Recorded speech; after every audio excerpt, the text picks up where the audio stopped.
आज वो हमारे सामने निचोड़ेंगे। मान लीजिए आप इतने सालों का जो अनुभव है हमारे सामने 3-4 घंटे में जो बताएंगे श्री अतुल भाई, वो भी दीप प्रज्वलन में कृपया पधारें।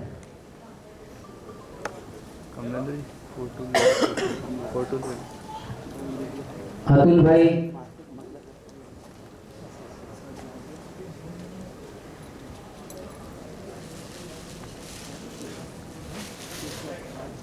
ओम चंदन समय पुण्यम पवित्रम पापनाशनम आविदाम हरते नित्यम लक्ष्मी सर्वदा।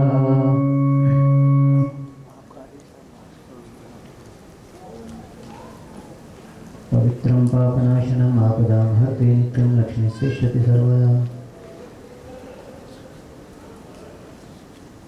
देखिए, दीप प्रज्वलन के साथ साथ हम सभी सामूहिक रूप से गायत्री महामंत्र का उच्चारण करेंगे। मानसिक रूप में कर लेंगे क्योंकि हम सभी जूते पहने हुए होंगे, तो मानसिक रूप में 3 बार गायत्री महामंत्र का उच्चारण करेंगे। ओम भूर्भुवः स्वः तत्सवितुर्वरेण्यं भर्गो देवस्य धीमहि धियो यो नः प्रचोदयात्। ओम भूर्भुवः स्वः तत्सवितुर्वरेण्यं भर्गो देवस्य धीमहि धियो यो नः प्रचोदयात्। ओम भूर्भुवः स्वः तत्सवितुर्वरेण्यं भर्गो देवस्य धीमहि धियो यो नः प्रचोदयात्। हाँ अतुल भाई जी बता रहे हैं।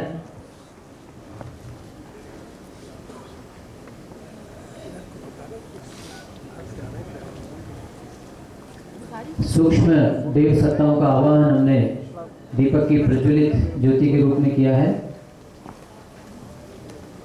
देव पूजन का क्रम भी हमारे अतिथिगण संपन्न करें। गुरुदेव माता जी का पूजन कर लेंगे। ओम गुरु ब्रह्मा गुरु विष्णु गुरुरेव महेश्वरः गुरुरेव परब्रह्म तस्मै श्री गुरुवे नमः। अखंडमंडलाकारं व्याप्तं येन चराचरं तत्परं दर्शितं येन तस्मै श्री गुरुवे नमः। ओम यथा सूर्यस्य कान्तिस्तु श्रीरामे विद्यते ह्यः सर्वशक्तिस्वरूपाय देवी भगवत्यै नमः। देवी भगवत्यै नमः। माँ गायत्री का पूजन कर लेंगे। ओम आयातु वरदे देवी त्र्यक्षरे ब्रह्मवादिनी गायत्री छन्दसां मातः ब्रह्मयोनिर्नमोऽस्तुते। ओम श्री गायत्री नमः। आवाहयामि स्थापयामि ध्यायामि पूजयामि ततो नमस्कारं करोमि। मां गायत्री की स्तुति करेंगे। ओम स्तुता मया वरदा वेद माता प्रचोदयन्तां पावमानि द्विजानां आयुः प्राणं प्रजं पशुं कीर्तिं द्रविणं ब्रह्मवचसं मह्यं दत्त्वा प्रदत्त ब्रह्मलोकम्।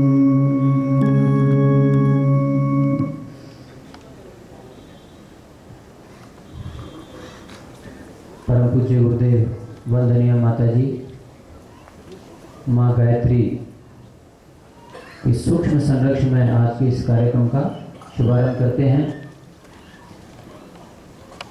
मैं थोड़ा सा दृष्टिकोण पर ध्यान डालने की कोशिश करूंगा। हम सभी किस रूप में इस कार्यक्रम को लेंगे, क्या सोच, क्या भाव, क्या दृष्टिकोण रखना है, उस पर बहुत सूक्ष्म में बात करता हुआ इस कार्यक्रम को आगे बढ़ाऊंगा।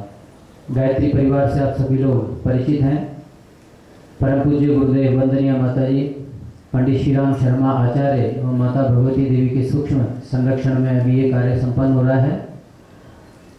ये वो सत्ता है जिन्होंने सारे विश्व में ज्ञान यज्ञ या इसको विचार क्रांति भी हम कह सकते हैं, उसके माध्यम से जितनी भी भ्रांतियां इस समय समाज में हैं उन सबको दूर करने का बीड़ा उठाया। और उस विचार क्रांति के माध्यम से ही सारे के सारे विश्व के काया पलट का उन्होंने संकल्प हम सबके सामने रखा। हम सब उसके अंग अवयव बन करके उस कार्य को आगे बढ़ा रहे हैं। आज आप देखेंगे कि गायत्री परिवार के पीले कपड़े पहने कोई हो या ना हो, परंतु जहाँ भी कहीं अच्छी भावनाएं हैं, अच्छे विचार हैं, अच्छा चिंता है, अच्छे संस्कार हैं, वो आप देखिए कहीं ना कहीं किसी न किसी रूप में समाज की सेवा में लगा हुआ है। और वो इस कदर लगा हुआ है कि उसको घर परिवार किसी चीज़ की परवाह नहीं है, वो केवल देश धर्म संस्कृति के बारे में सोचे है। ये केवल गायत्री परिवार नहीं है, और बहुत से लोग हैं। तो ये 90 में जब परम पूज्य गुरुदेव ने शरीर छोड़ा, उसके उनके अंतिम संदेश में आपने यही बात कही थी कि स्थूल शरीर यूँ तो और घसीटा जा सकता है, परंतु उसका कोई उद्देश्य नहीं है बड़ा, क्योंकि आगे के कार्य इतने बड़े स्तर के हैं कि जिसको इस स्थूल शरीर में रहकर कर पाना संभव नहीं है। इसलिए हम विराट घनीभूत प्राण ऊर्जा में बदलने जा रहे हैं। वह शक्ति बराबर अपना कार्य पूरे विश्व स्तर पर करती रहेगी, और उसके अंग अवयव बनकर के जिनमें भी थोड़े बहुत भी शुभ संस्कार हैं, अच्छे संस्कार हैं, उनको हम अंदर से कचोटेंगे, कुरेदेंगे और किसी को भी चैन से सोने नहीं देंगे। जिसमें भी अच्छे संस्कार हैं वो उनका अंतिम संदेश है। हमारी शक्ति बराबर काम करती रहेगी, साथ में उनके सहचरों के रूप में हम सब मिलकर के उस कार्य को आगे बढ़ाते रहेंगे। और जो भी संकल्प लिए गए थे वो सारे के सारे संकल्प पूरे होकर रहेंगे, क्योंकि ये शिव का संकल्प है, किसी व्यक्ति का संकल्प नहीं है। ये हिमालय की समस्त ऋषि सत्ताओं का संकल्प है, किसी सामान्य व्यक्ति का संकल्प नहीं है। पूरे विश्व का आमूलचूल परिवर्तन, सारे विश्व में फिर से देव संस्कृति की, भारतीय संस्कृति की स्थापना और सारे समाज को नए सिरे से नवयुग के निर्माण की दृष्टि से, जिसको हम कह सकते हैं सतयुग का आगमन, उस दिशा में हम बहुत तेजी से बढ़ते चले जा रहे हैं। परंतु ये मानकर चलिए कि वो जो क्रम है वो शक्ति वो अपना संपन्न कर रही है, परंतु अगर हम उसमें भागीदारी नहीं निभाते हैं, अगर उसमें सहयोगी नहीं बनते, तो वो हमारे लिए नुकसानदायक है। क्योंकि गुरुदेव ने तो ये तक भी कहा है कि हम पत्थरों से भी काम करा लेंगे, पत्थरों से भी काम करा लेंगे, पर हम लोग करेंगे तो वो सारा का सारा पुण्य हमारे खाते में आकर हम आत्मिक उन्नति की दिशा में आगे बढ़ेंगे। सप्तसूत्री योजना है मिशन की, आप सभी परिचित हैं। उन्हीं सप्तसूत्री योजनाओं में एक योजना है स्वास्थ्य आंदोलन, जिस स्वास्थ्य आंदोलन के अंतर्गत आज का ये कार्यक्रम संपन्न किया जा रहा है। देखिए ये क्रम हमारी जो है सरकार की तरफ से भी चल रहा है, स्वस्थ भारत अभियान। ये क्रम ओजस परिवार की तरफ से भी चल रहा है, जिसमें अतुल भाई और उनके सहयोगी यहाँ पर है, मनु भाई जी और अन्य सहयोगी, उनके माध्यम से चल रहा है। इसी प्रकार से तरह तरह से आप देखेंगे कि इन दिनों जब बहुत सारी संस्थाएं एक तरह के काम में लग पड़ती हैं, इसका मतलब कहीं सूक्ष्म सत्ता से संचालन हो रहा है। व्यसन मुक्ति आंदोलन केवल गायत्री परिवार नहीं, हम लोग ये करीब 90 से 89 से इस कार्य को कर रहे हैं। उससे पहले से एक दो संस्थाएं भी लगी थी, और अब तो आप देखिए जिसे देखिए पूरे विश्व में इस कार्य में लगा हुआ है कि नशे से कैसे मुक्त किया जाए समाज को।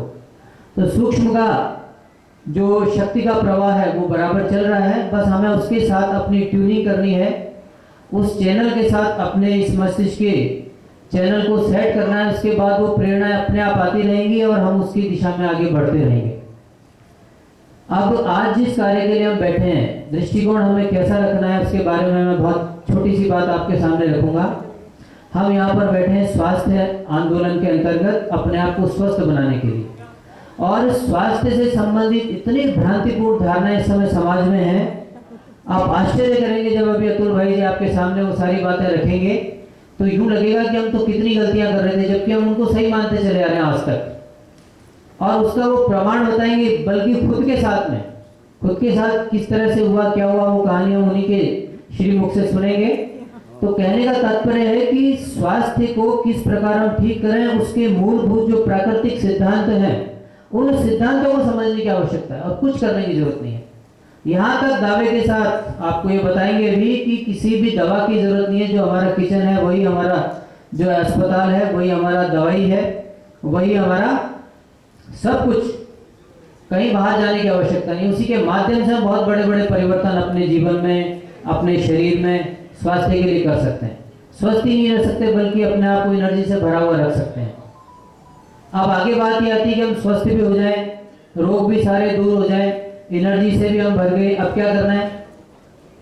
तो कुल मिलाकर के जो बात आती है कि हम स्वस्थ होकर के हमारा ध्यान फिर भोग की तरफ जाता है। और वास्तविकता तो ये है कि हम सब, ज्यादातर लोगों का दृष्टिकोण ये है कि हम स्वस्थ हों तो भोग ज्यादा कर सकें, सारी चीजों का उपभोग जो हम करते चले आ रहे हैं उनका और ज्यादा से ज्यादा बढ़ा सकें। जबकि हमें यहाँ से दृष्टिकोण लेकर जाना है कि हम स्वस्थ होंगे तो योगी बनेंगे, भोगी नहीं बनेंगे।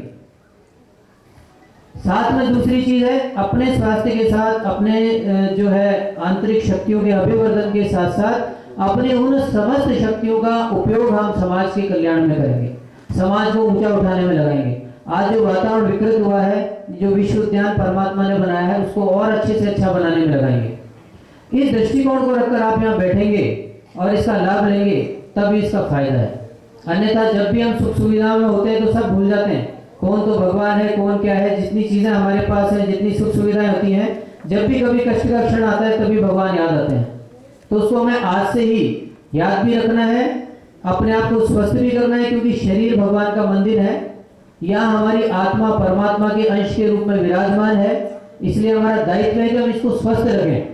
पर स्वस्थ रखने के साथ साथ ही इसको हम सेवा में भी लगाएं। ये दोनों बातें हमें ध्यान रखते हुए आज का दृष्टिकोण बनाकर रखना है बराबर, और एक एक चीज को समझना है। डायरी पेन आप लोग मेरे ख्याल से लेकर आए होंगे, क्योंकि यहाँ जो कुछ भी कहा जाएगा वो जरूरी नहीं है सारी बातें याद रह जाएं। तो ऐसी कोई स्थिति नहीं है तो कोई पेन डायरी ऐसी व्यवस्था आप प्रयास कीजिएगा। व्यक्तिगत स्तर पर हम लोग नहीं कर पाए। अब इस कार्यक्रम को आगे बढ़ाते हैं। सबसे पहले एक युग संगीत के माध्यम से अपने भाव संवेदना को जागृत करेंगे। मैं निवेदन करूंगा बाबूलाल जी और उनके टीम से वो इस क्रम को आगे बढ़ाएं।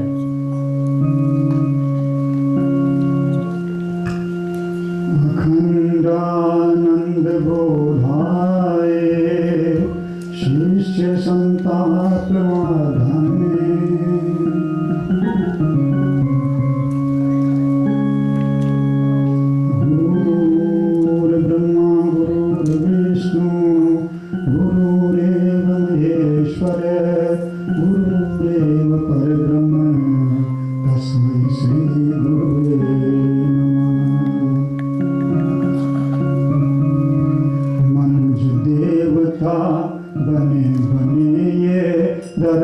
स्वर्ग समान यही संकल्प हमारा, यही संकल्प हमारा। देवता बने ये धरती स्वर्ग समान, यही संकल्प हमारा, यही संकल्प हमारा। इच्छा क्रांति अभिमान इसी को कहते युग निर्माण, यही संकल्प हमारा,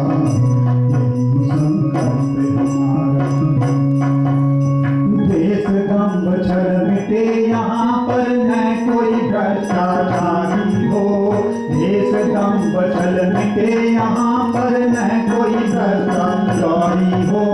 सभी सुखी हो, सबका हित हो, जन जन पर उपकारी हो।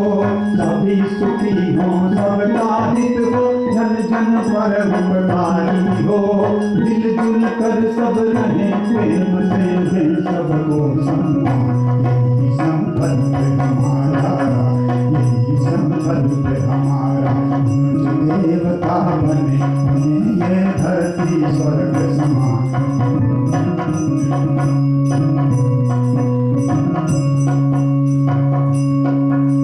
भेदभाव को दूर से कर हिंदू मुस्लिम ईसाई का, भेदभाव को दूर से कर हिंदू मुस्लिम ईसाई का।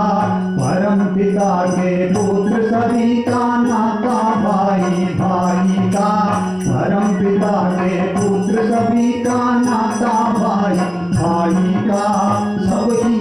एक समान यहाँ जगदीश्वर की संतान, यही संकल्प हमारा, यही संकल्प हमारा।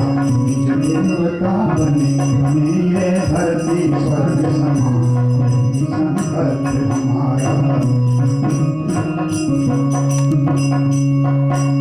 सदाचार अपनाए सब जन प्रभु के साझेदार बने, सदाचार अपनाए सब जन प्रभु के साझेदार बने।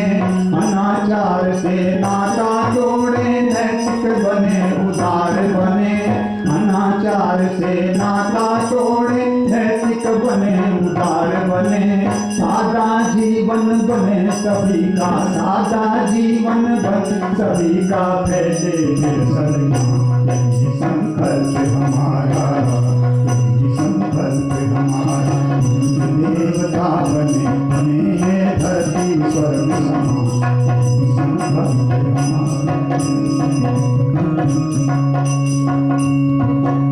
पूजा पाठ होए घर घर में सब ही ईश्वरवादी हों, पूजा पाठ होए घर घर में सब ही ईश्वरवादी हों।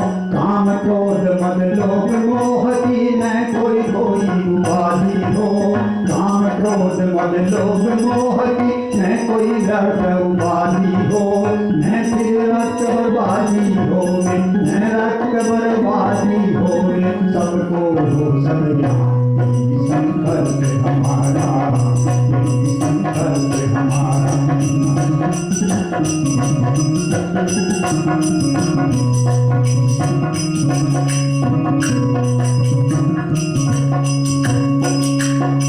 स्वर्ग लोक के गीत नहीं अब इस धरती पर गाना है, स्वर्ग लोक के गीत नहीं अब इस धरती पर गाना है। हमको तो अब अपनी ही धरती को स्वर्ग बनाना है, हमको तो अब अपनी ही धरती को स्वर्ग बनाना है। मनुष्य सद्गुणी बने और हो जीवन का कल्याण, यही संकल्प हमारा, यही संकल्प हमारा। देवता बने बने ये धरती स्वर्ग समान, यही संकल्प हमारा, यही संकल्प हमारा, यही संकल्प हमारा। बोले गुरुदेव की जय, वंदनिया माता जी की जय, गायत्री माता की जय, यज्ञ भगवान की जय।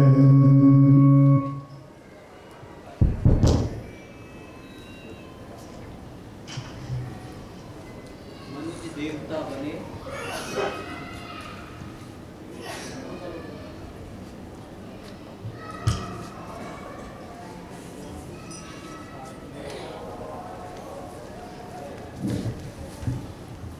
मनुष्य देवता बने बने यह धरती स्वर्ग समान। इसी संकल्प को लेकर हम सभी आगे बढ़ रहे हैं। और मैं निवेदन करूंगा ओजस परिवार के मनु भाई जी से, वो कृपया अपने इस आंदोलन, जो स्वास्थ्य आंदोलन आपने चला रखा है, उसका संक्षिप्त परिचय हम सबके सामने रखेंगे। उसके बाद हम अतुल भाई शाह को आमंत्रित करेंगे, वो इस क्रम को आगे बढ़ाएंगे जिस उद्देश्य के लिए हम वास्तव में बैठे हैं।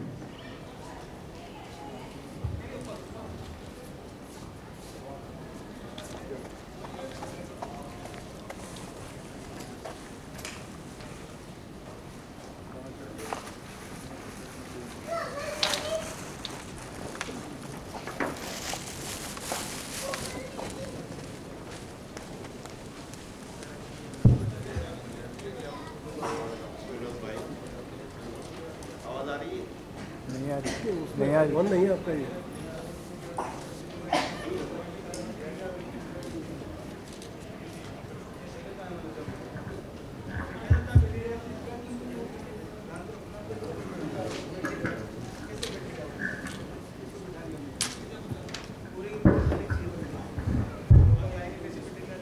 हेलो, आवाज आ रही है?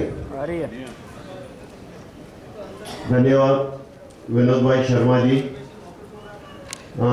विनोद भाई शर्मा जो हैं यहाँ के मुख्य कार्यकर्ता हैं और प्राकृतिक स्वास्थ्य सेमिनार में आज सभी का हम आपका यहाँ पे स्वागत करते हैं। और आज रविवार 21 तारीख महीना 2017 को रविवार की छुट्टी होते हुए भी आप सब लोग यहाँ पे हैं, बहुत अच्छी बात है। और जितना भी हमने चाहा था सभी लोग आए हैं और भी काफ़ी लोग आने वाले होंगे।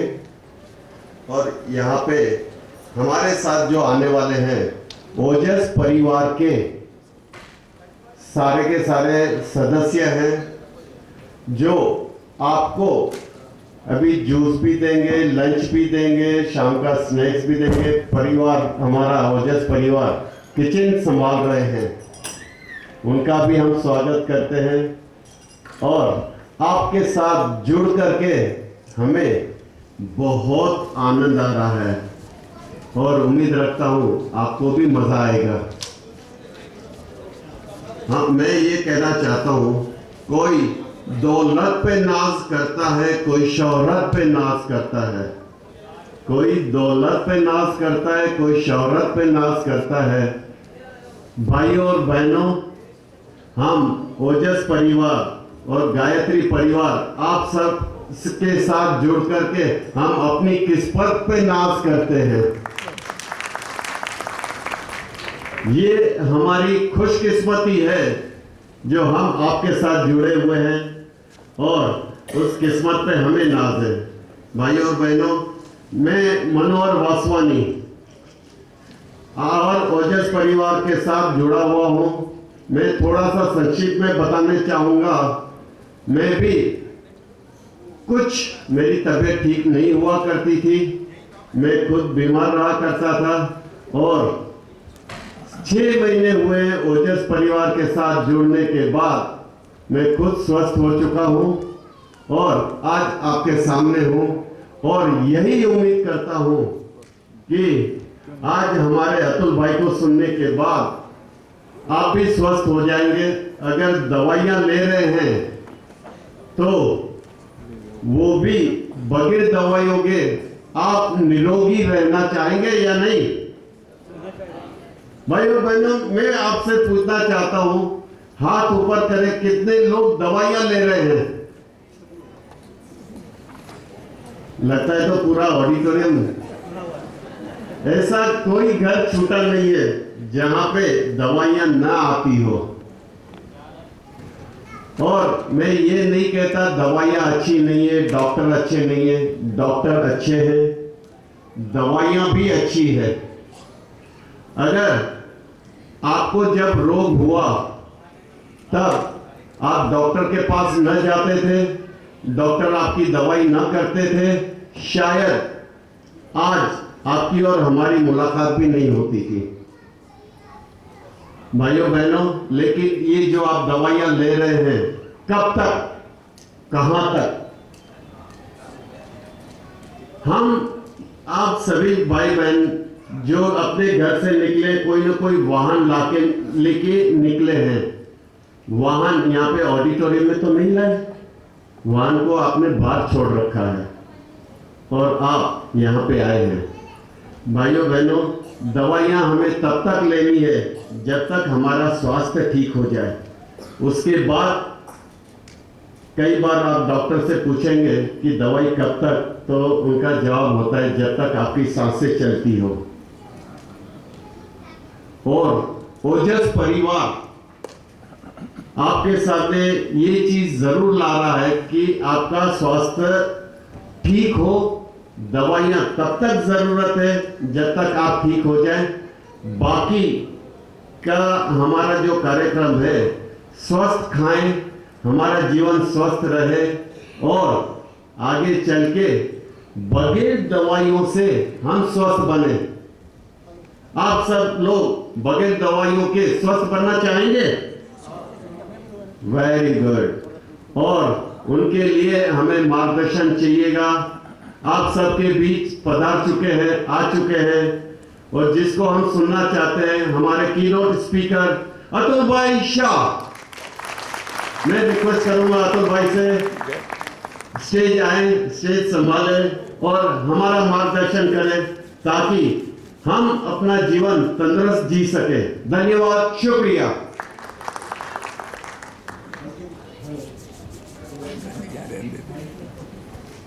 Hello hello, is it okay? Hello sound, hello, धन्यवाद। हेलो हेलो, धन्यवाद मनु भाई।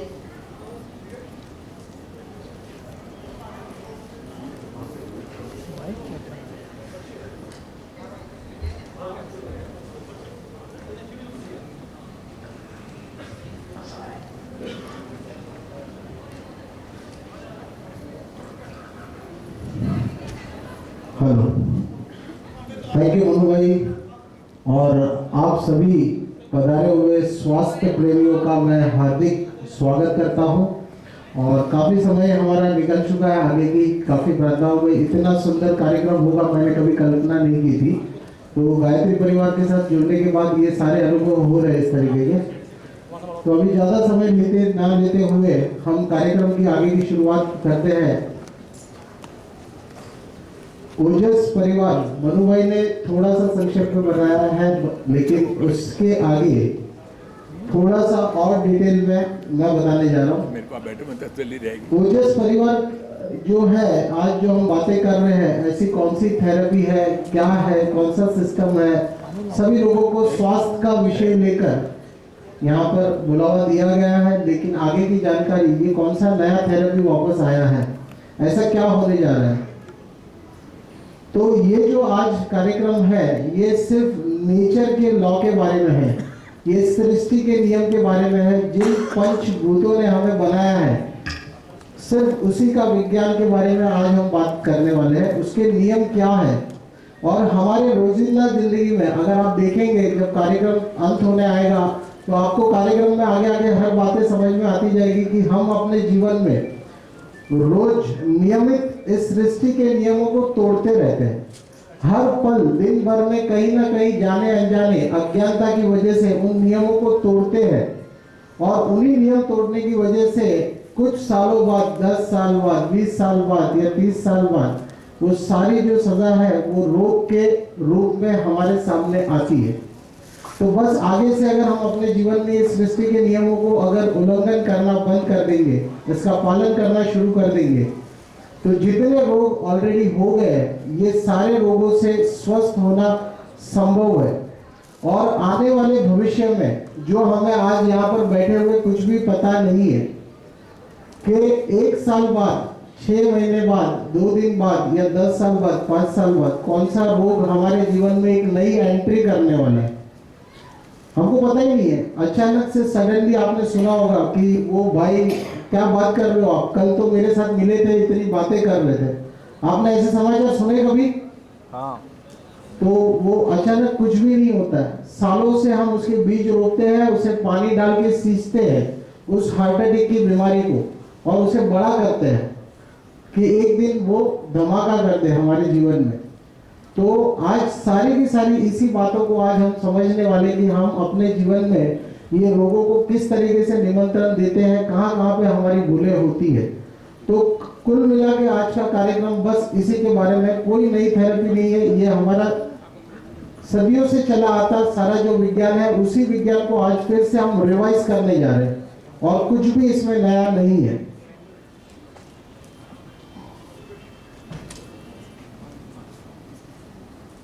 Excuse me, slide off हुआ,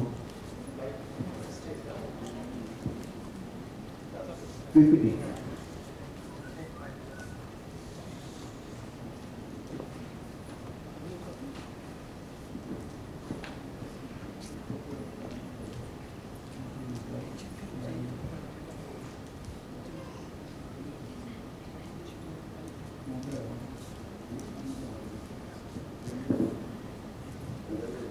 स्वच्छ भारत अभियान, इस कार्यक्रम को एक पहला स्लाइड जो हमने दिया है आज, वो स्वच्छ भारत अभियान।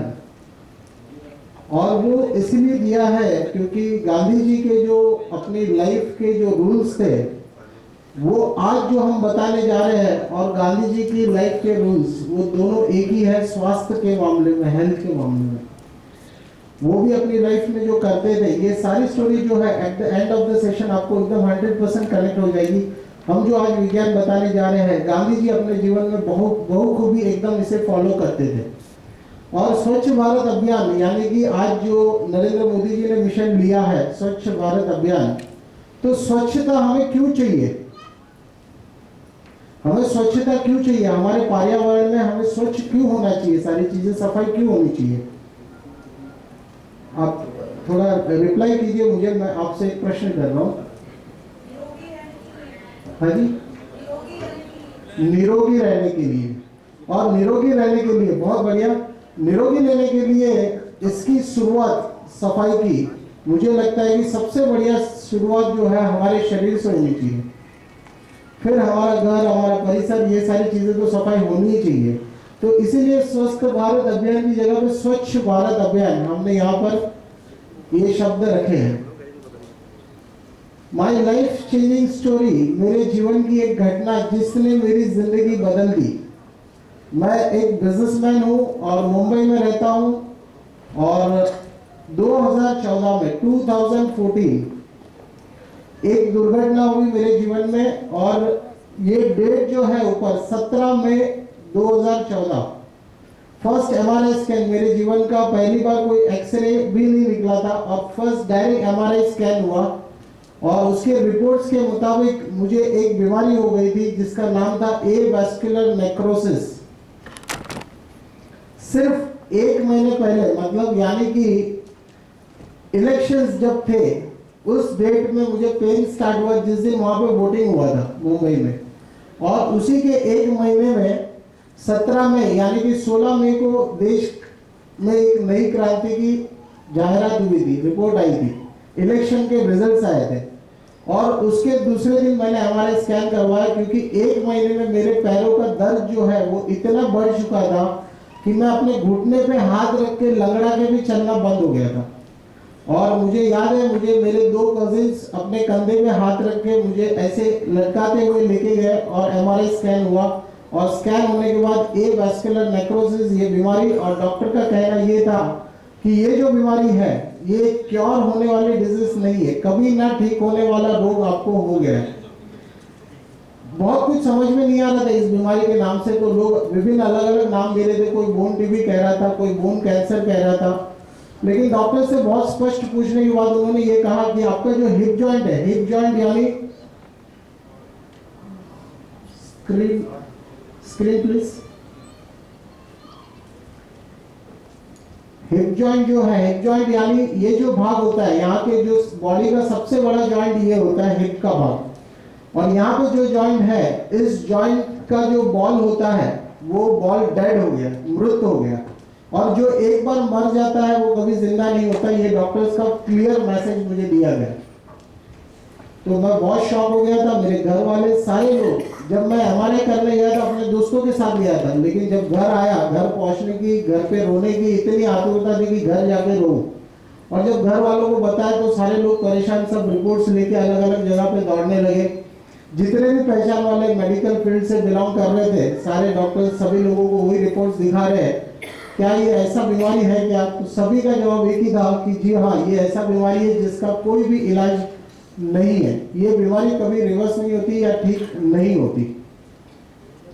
तो इसी बात को लेकर पूरा घर तो डिप्रेशन में, साथ ही मैं भी डिप्रेशन में, और ये विषय ऐसे ही चल रहा था कि इसकी कोई इलाज नहीं है। फिर भी मुंबई के टॉप डॉक्टर्स, जयपुर, अच्छा जयपुर के लिए खास बात मैं हर जगह पे बताता हूँ, मैं जयपुर आया था, यहाँ पे एक आयुर्वेदिक बहुत बड़ा हॉस्पिटल है, और वहाँ पे मैं कुछ प्रोफेसर से मिलने आया था। इवन जामनगर गया था मैं, पहले गुजरात में गया था, गुजरात में जो आयुर्वेद की सबसे बड़ी यूनिवर्सिटी है वहाँ पे मिला था प्रोफेसर से, और उन्होंने कहा था मुझे कि जयपुर के अंदर सबसे ज्यादा इस बीमारी के केस है, एवास्कुलर नेक्रोसिस के। तो अगर आप वहाँ पे जाके कुछ अध्ययन करते हैं तो आपको वहाँ पे ज्यादा केसेस मिलेंगे देखने के लिए, बातें करने के लिए। तो यहाँ जयपुर भी आया हुआ था उस समय में, मुंबई, बेंगलोर, सारी जगह पे जो भी best of the best surgeons बताते थे इसकी जानकारी के बारे में, मैं उसकी जानकारी इकट्ठा कर रहा था। तो ये फेज में मुझे सारी चीज़ें स्टडी करने के बाद एक बात तो समझ में आ गई थी कि इसका कोई इलाज तो नहीं है किसी के पास। आयुर्वेद वालों ने भी यही कहा कि इसका बेस्ट विकल्प जो है अंत में वो है हिप रिप्लेसमेंट करवाना, THR यानी कि टोटल हिप रिप्लेस। ये दोनों जो बॉल्स है स्क्रीन, ये दोनों जो हिप जॉइंट के बॉल्स है ये दोनों को कट करके सर्जरी करके पैरों को काट कर और वहां पे नए मेटल के बॉल्स लगाने, और मेटल के बॉल लगने के बाद फिर मैं चल फिर पाऊंगा, लेकिन बहुत सारे रेस्ट्रिक्शंस के साथ। इंडियन स्टाइल में बैठना नहीं है, ज़्यादा भागदौड़ नहीं करनी, और ये हिप जॉइंट है जो ऊपर खराब हुआ हिस्सा एवास्कुलर नेक्रोसिस जिस बीमारी में होता है वैसा, तो ज़्यादा भागदौड़ नहीं करनी है। उसके बाद उसकी लाइफ जो थी, ये रिप्लेसमेंट जो मेटल का लगता है उसकी लाइफ 10 या 12 साल की होती है। 10 या 12 साल बाद दोबारा रिवीजन करना पड़ेगा, मतलब दोबारा ऑपरेशन करना पड़ेगा और उसे बदलना पड़ेगा, और बदलने के लिए तब मेरे बोन जो है उसे सपोर्ट करेंगे तो वो सर्जरी दोबारा होगा, वरना नहीं होगा। यानी कि मेरी तब आयु थी 38 की, 50 साल की आयु तक में मैं हमेशा के लिए अपाहिज हो सकता था, और रिप्लेसमेंट करने के बावजूद भी एक अपाहिज जैसी ही जिंदगी जीनी थी मुझे। तो इस बात से मैं बहुत पीछे हट गया, क्योंकि सब कुछ जानकारी लेने के बाद इसकी सक्सेस के रेशियो भी खाली 50% से कम थे, और 50% से ज़्यादा फेलियर्स होते थे ऑपरेशन के बाद। लोग और ज़्यादा परेशान हो जाते थे, क्योंकि एक पैर छोटा होना, बड़ा होना, या झुकने में प्रॉब्लम होना, या डिसलोकेशन हो जाना, यानी बार बार सॉकेट से बाहर आ जाना। कहीं पे दौड़ने गए, चढ़ने गए, पैदल उतरने गए सीढ़ियाँ, और वो डिसलोकेट हो जाता है रिप्लेसमेंट। तो इस बात से इतना डर गया था कि रिप्लेसमेंट के बारे में तो सोचना ही बंद कर दिया। तो उसी के दरमियान जो मेरे पास समय था, घर पे बैठे बैठे मैं स्टडी करना कुछ शुरू किया, क्योंकि मेरा जो प्रश्न था तमाम डॉक्टरों से मैं जब मिलता था पूरी इंडिया में भ्रमण करते हुए, तो एक ही प्रश्न था कि भाई साहब मुझे ये बताइए कि मेरे रोग का कारण क्या है, मुझे ये बीमारी हुई क्यों है। वजह ये थी कि मेरे इस पैर में स्टेज 1 था और इस पैर में स्टेज 2 था एवियन का। 1 2 3 4 4 स्टेज होते हैं। चौथे स्टेज में बोन टूट जाते हैं, हड्डी टूट जाती है। तो मुझे उस स्टेज को आगे नहीं बढ़ने देना था, और एवियन अभी यहाँ पे हुआ था। उसके बाद मुझे हाथों के जॉइंट में हो सकता है, इस जॉ के जॉइंट में हो सकता है, रीढ़ की हड्डी में हो सकता है। यही बीमारी आगे बढ़ती है।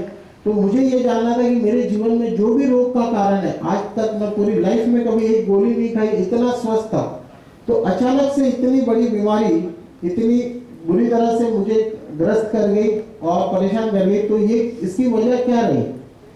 तो हर इंसान से ये पूछ रहा था डॉक्टर से, और डॉक्टर्स कोई खास इसकी वजह नहीं बता पाए। जैसे डायबिटीज होता है लोगों को, वैसे आपको एवियन हो गया। ये कम लोगों को होता है, डायबिटीज बहुत ज्यादा लोगों को होता है। जैसे हार्ट अटैक आता है, उसके पीछे कोई खास वजह नहीं होती, वैसे आपको हो गया। जैसे पैरालिसिस होता है, उसके पीछे कोई खास वजह नहीं होती, वैसे हो गया। अस्थमा होता है, कुछ लोगों को होता है, उसी तरीके से आपको भी एवियन हो गया। लेकिन मेरी जिज्ञासा जो थी वो मैं घर बैठे बैठे भी उसमें स्टडी करना। कुछ दोस्त मिलने आते थे, कुछ कड़ियाँ मिली मुझे, और उन कड़ियों के सहारे मैंने कुछ स्टडी करना शुरू किया नेचर को। और जब स्टडी करना शुरू किया, पढ़ना शुरू किया, तो उसी तरीके से अपने जीवन में परिवर्तन करने शुरू किए। दूसरे ही महीने से मैंने अपने जीवन में बहुत बड़े बड़े परिवर्तन कर दिए थे, लाइफस्टाइल में बदलाव कर दिए थे, घर पे ही रहते रहते। पंच तत्वों को बैलेंस करना शुरू कर दिया था, 5 एलिमेंट्स को, रोज सूर्य स्नान लेना, खाने में नेचुरल फूड खाना, ये सारा बदलाव कर दिया मैंने। और वो बदलाव सिर्फ इसलिए किया था कि मैं इस स्टेज को आगे नहीं बढ़ने देना चाहता था और कहीं और दूसरे जॉइंट में ना हो जाए। लेकिन 3 महीने बाद मेरा जो पेन लेवल था, मेरा दर्द, मुझे आज भी वो रात याद है, 3 महीने बाद की पहली ऐसी रात थी जिस रात में पूरी रात सो पाया था, क्योंकि ये सॉकेट जो है पैरों के सॉकेट में पूरा जाम हो गया था।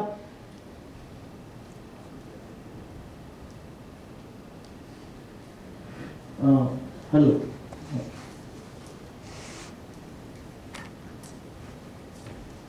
ये पूरा सॉकेट जो है, बॉल्स जो है जाम हो गए थे, और अगर ये थोड़ा भी पैर ऐसा मूवमेंट करता है, हिलता है थोड़ा भी सॉकेट में, तो इतना दर्द होता था कि जिसकी कोई सीमा नहीं थी। तो मैं जब सोता था तो मुझे रात में करवट लेना अलाउड नहीं था। मैं यहाँ से यहाँ इतना भी नहीं हिल सकता, मेरे दोनों तरफ तकिए लगाए जाते थे पैरों में, साइड में, और एक ही पोजीशन में सोना। अगर हिल गया तो बहुत बुरी तरह से दर्द होता था। 3 महीने बाद पहली ऐसी रात आई अचानक से, जिस रात सुबह मैंने देखा कि मैं रात में करवट बदल गया और मुझे कुछ पता नहीं चला। उस दिन सुबह उठकर मैंने भगवान से प्रार्थना की कि हे भगवान, अगर ऐसा ही चलेगा तो मैं अपना पूरा जीवन ऐसे निकाल सकता हूँ। 2 आदमी काम पे रखूंगा, व्हील चेयर चलाने वाला आदमी काम पे रखूंगा और पूरी लाइफ निकाल दूंगा, लेकिन रिप्लेसमेंट नहीं करूंगा।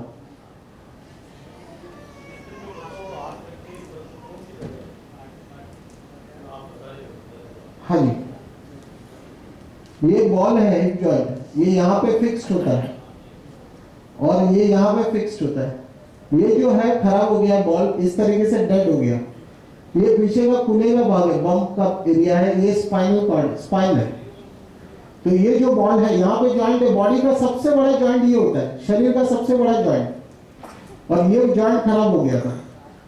तो 3 महीने बाद वो पहला दिन आया और मेरा पेन लेवल मैंने अचानक से स्केल किया। 3 महीने पहले जो मेरा दर्द था उसमें लगभग 30-40% दर्द कम हो गया। लगभग 9 महीने लगे, मेरा दर्द जो था इतना कम हो गया कि मैंने घर पे बिल्कुल अच्छे से वॉक करना शुरू कर दिया, भले लंगड़ा के, लेकिन चलना शुरू कर दिया, वो भी वॉकर लेके भी और बिना वॉकर के भी। 11-12 महीने लगभग लगे, मैंने घर से बाहर निकलना शुरू कर दिया, घूमना फिरना शुरू कर दिया। दर्द का लेवल लगभग साल भर में 90% कम हो गया था।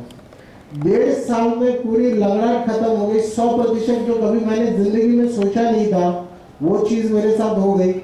आज 3 साल हो गए सिर्फ नेचुरल डाइट के ऊपर और नेचुरल 5 एलिमेंट्स को बैलेंस करते हुए। 3 साल में ये हालत है कि मैं आज आपके सामने जहाँ पे भी दौड़ रहा हूँ, सुबह से जिस तरीके से हम आए हैं यहाँ पे काम में, और आज शाम तक 5 बजे तक कार्यक्रम में आपके सामने यहीं पे रहूंगा। कहीं कोई आराम करने की जरूरत नहीं पड़ती, कहीं बैठने की जरूरत नहीं पड़ती, बिना ऑपरेशन बिना दवाई के इतना स्वस्थ हूँ। आप यहाँ किसी से भी मैं चैलेंज कर सकता हूँ दौड़ लगाने की और कोई दिक्कत नहीं आती, चाहे 5 किलोमीटर दौड़ना हो या 10 किलोमीटर। आपका सेंट्रल पार्क मैं जब भी आता हूँ वहां जाता हूँ और उसका 5 किलोमीटर का एक राउंड कंप्लीट करते हैं और इच्छा रहती है हमेशा कि दूसरा भी राउंड लगाया जाए, तो कोई दिक्कत नहीं होती, बिल्कुल स्वस्थ। तो ये सब कुछ जो हुआ है सिर्फ नेचर के साथ जुड़ के हुआ है और कुछ भी इसके लिए एक्स्ट्रा नहीं किया है। तो बस यही विज्ञान जो है मैंने मुंबई में अपने दोस्तों को, अपने रिश्तेदारों को बताना शुरू किया, और वही बताते बताते वो जो कारवा था वहाँ पे मुंबई में पिछले 1 साल में लगभग 30-35 प्रोग्राम हो गए। सारे इसी तरीके से इतनी ऑडियंस के साथ वहाँ पे कार्यक्रम होते हैं, इसी तरीके से कार्यक्रम हुए और सभी के जो परिणाम है, हर बीमारियों, हर रोग के लिए सभी को उतने बेनिफिट्स मिल रहे हैं। उसके कुछ अनुभव आज हमारे साथ भी है यहाँ पर, तो वो भी हम शेयर करेंगे आपके साथ। तो हमारे रोगों का कारण क्या है, ये एक आपको दिखाई दे रही है, ये इमेज वगैरह क्लियर है, यहाँ पे विजिबिलिटी दिखाई दे रहा है ऊपर भी।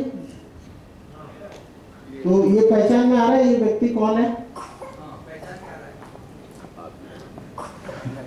ये मेरी फोटो है पहले की, मैं 81 kg था पहले, 81 kg, और पेट जो था इतना बाहर था, इतना बाहर आ चुका था। और मुझे कुछ मैंने इसके ओके एक थोड़ा सा पोडियम पे अगर स्पॉटलाइट दे सकते हैं तो मुझे भी देख पाएंगे लोग। तो ये मेरी फोटो है पहले की और 2 साल के बाद की डिफरेंस की, 2-2.5 साल बाद की डिफरेंस की फोटो है। तो आप देख सकते होंगे कि क्या रिवर्सल हुआ है, और ऐसे ही सबके साथ हो रहा है। बीमारियां तो भागती है, लेकिन उसके एक्स्ट्रा में जो ओवरवेट करके एक बीमारी है, एज रिवर्सल, यानी कि यंग दिखाई देने लगते हैं अचानक से नेचर से जुड़ने के बाद, इतना प्रभाव पड़ता है। पहला सुख निरोगी काया कि फर्स्ट स्लाइड जो हमने ऐड की है यहाँ पे, वो है पहला सुख निरोगी काया। पूरी दुनिया में कहते हैं कि 750 करोड़ लोग हैं, छोटे बड़े सबको मिलाकर 750 करोड़ लोग। और इन 750 करोड़ लोगों में आप कहीं पे भी देखें, चाहे वो इंडिया में हो, पाकिस्तान में हो, यूएस में हो, जापान में हो या अफ्रीका में हो, कहीं पे भी हो, ये सारे लोग जो है सुबह उठने से लेकर वापस दोबारा सुबह उठने तक जितने भी कार्य करते हैं, सभी का उद्देश्य एक ही होता है, वो है खुशी की प्राप्ति, सुख की प्राप्ति। छोटे बच्चे से लेकर बड़े तक जो भी काम करते हैं, चाहे पढ़ाई करें, चाहे शादी करें, चाहे जो भी करें, सबका उद्देश्य एक ही होता है, वो है सुख की प्राप्ति। यानी अगर ऐसा कहा जाए कि कोई महात्मा पूजा करते हैं तो वो भी सुख के लिए, कोई चोर अगर चोरी करता है तो वो भी सुख की प्राप्ति के लिए। तो सभी का उद्देश्य एक ही होता है, सुख की प्राप्ति।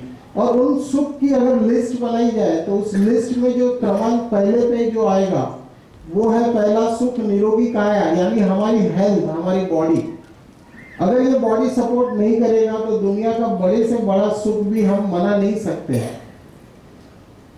तो इसीलिए पहला स्लाइड दिया है। और आज का जो कार्यक्रम है इसका अगर महत्व की हम बात करें तो आज इस कार्यक्रम में जब आप शामिल हुए हैं तो मन में कहीं ना कहीं, आज इतने लोग, रविवार का दिन, वाकई में जैसे मनु भाई ने कहा कि आज रविवार के दिन में भी इतना समय निकाल कर आप आए हैं, तो जीवन में कहीं ना कहीं एक रोगों का भय है। और ये जो रोग का भय है, आप जब यहाँ से जाएंगे तो आपके अंदर बिल्कुल नहीं रहेगा, बल्कि जाते वक्त आपके अंदर एक विश्वास होगा, ये रोग तो भाग ही जाएंगे, स्वस्थ जीने का एक विश्वास आप साथ में लेकर जाएंगे। ये हम वादा करते हैं आपसे, आप अंत तक में अभी सभी के साथ ये अनुभव रहा है। उसके अलावा आज जो है, अगर हम थोड़ा सा इसमें एक और बात वाक्य ऐड करें कि जैसे गीता में भी कहा है कि हम नेचर के जितने करीब रहेंगे, जितना फ्रेश खाना खाएंगे, नेचर से जितना अलाइन रहेंगे, तो हमारा जीवन का जो समय है ये बढ़ सकता है। तो जीवन में जो रोग अगर नहीं होंगे, रोग नहीं आएंगे, तो इतनी जल्दी मृत्यु नहीं हो सकती। आज अगर समाज में आप देखेंगे तो चारों तरफ लोग जो है, सबकी डेथ, लगभग 99% लोगों की डेथ बीमारियों की वजह से हो रही है, रोगों की वजह से हो रही है, ऑर्गन फेलियर की वजह से हो रही है। कोई ना कोई, किसी की हार्ट की प्रॉब्लम, कोई किडनी प्रॉब्लम, कोई लिवर प्रॉब्लम, कोई ट्यूमर्स, कोई कैंसर, इसी तरीके से विभिन्न बीमारियों की वजह से आज मृत्यु हो रही है। नेचुरल डेथ लगभग जो आज से 50 साल पहले देखी जाती थी, वो आज ना के बराबर दिखाई देती है। तो आज के इस युग में भी आज हम नेचुरल डेथ के साथ जा सकते हैं। और अगर डेथ नेचुरल होगी तो जीवन लंबा होगा, क्योंकि रोग नहीं होंगे तो इतनी जल्दी एज खत्म, उम्र खत्म नहीं होती। तो आज कार्यक्रम अगर ढंग से एकदम समझ लिया हमने, सृष्टि के विज्ञान को समझ लिया, कहाँ कहाँ पे उल्लंघन करते हैं नियमों को, ये अगर आज हमने ढंग से समझ लिया तो अंत में यहाँ से जब जाएंगे तो जीवन के अंदर जो है कम से कम 5 साल, 10 साल या 15 या 20 साल की बढ़ोतरी हो जाएगी, वो भी स्वस्थ जीवन, ये गारंटेड है। यानी कि 5 साल की मैं बातें कर रहा हूँ, एक्स्ट्रा लिविंग की, एक्स्ट्रा जीने की। 5 साल की कीमत सिर्फ वही व्यक्ति आंक सकता है सही मायने में जो अपने मृत्यु के आखिरी क्षण पे हो। कहते हैं ना, वो हॉस्पिटल के बेड पे जो आखिरी पल अपने गिन रहा हो, उस इंसान से अगर पूछा जाए कि बताए भाई 1 घंटे का आपको जीवन दान दिया जाता है तो उसकी कीमत क्या होगी, अगर 1 महीने का समय दिया जाता है तो उसकी कीमत क्या होगी, तो वो इंसान बता सकता है कि उसकी कीमत क्या होगी। तो इसी तरीके से आज हम 5 साल 10 साल की एक्स्ट्रा की बातें कर रहे हैं। तो ये जो कार्यक्रम है बहुत महत्वपूर्ण है। तो इसके लिए आप खुद को भी डिस्टर्ब ना करें और अपने बगल वालों को भी डिस्टर्ब ना करें। इसके लिए आप अपने मोबाइल्स जो है वो साइलेंट मोड पे डाल दें। अभी फिर से बज रहा है तो ये आप डिस्टर्ब करेंगे, आप कृपया आपसे रिक्वेस्ट करूंगा मोबाइल को साइलेंट मोड पे डालें। बहुत महत्वपूर्ण है आज का ये कार्यक्रम हम सभी के लिए। तो डिस्टर्ब ना करें किसी को। मोबाइल्स, आप जैसे हॉस्पिटल में एडमिट होते हैं 1 दिन और सारा काम बाहर का बाहर रह जाता है, ठीक उसी तरीके से आप अपने मोबाइल्स को भी साइलेंट डाल दीजिए।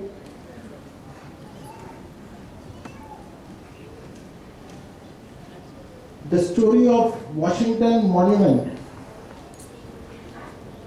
ये वॉशिंगटन में एक बिल्डिंग है और बहुत प्रेशियस ये बिल्डिंग है। इसके ऊपर बहुत सारे टावर्स पे लाइट्स लगे हुए हैं।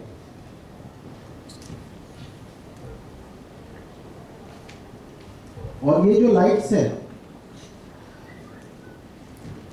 ये शाम को शुरू होते हैं और पूरा बिल्डिंग जो है वहां की वॉशिंगटन की शान है ये।